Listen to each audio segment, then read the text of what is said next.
on the Hour, presented by Indeed.com. I'm Linda Kenyon in Washington. President Biden is wrapping up an historic summit with the leaders of Japan and South Korea. This is a new era in partnership between Japan and the Republic of Korea and the United States. Our new Camp David trilat. CBS's Christopher Cruz has details on the discussions at Camp David. A joint statement from the summit seemed to blame China for undermining regional peace and prosperity. And at a press conference after the summit, President Biden talked about the need to defend against an aggressor. We've all committed to swiftly consult with each other in response to threats to any one of our countries from whatever source it occurs. The three leaders also discussed the threat posed by North Korea's nuclear program. Christopher Cruz, CBS News, Washington. It is painstaking and heartbreaking work recovering the remains from the ashes of the Maui wildfires.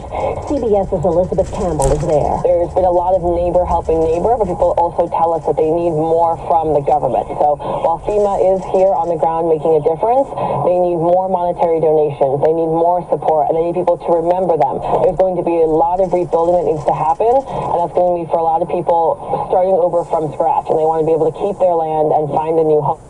A new study offers great promise in reversing blindness. CBS's Jim Krasula explains. Researchers working with 4 patients have used stem cells from one eye to treat severe injuries in the other eye. They took a small biopsy from the healthy eye, and they grew and expanded the stem cells in a lab and then transplanted them into the injured eye. The first person to undergo the procedure was a man from Alabama who suffered a chemical burn that left him nearly blind. He is now able to see well enough to drive.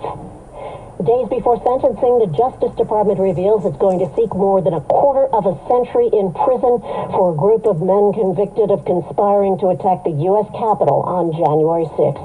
CBS's Scott McFarland reports. The Department of Justice is seeking between 20 and 33 years prison for 5 Proud Boys convicted for their roles in the U.S. Capitol siege, 4 of them for seditious conspiracy, plotting to block the peaceful transfer of power. Each of the 5 will seek leniency, but these sentences would be the longest of any of the 1,100 or so defendants so far. One of the defendants appears to have gone missing. Authorities are searching for Christopher Worrell of Naples, Florida. A warrant has been issued for his arrest. Former President Trump has reportedly pulled out of next Wednesday's GOP presidential debate. Political analyst Larry Sabato. It's bad news for the Republican Party, and it's bad news for any Republican candidate for president not named Donald Trump. This is CBS News. Well, that's today's news.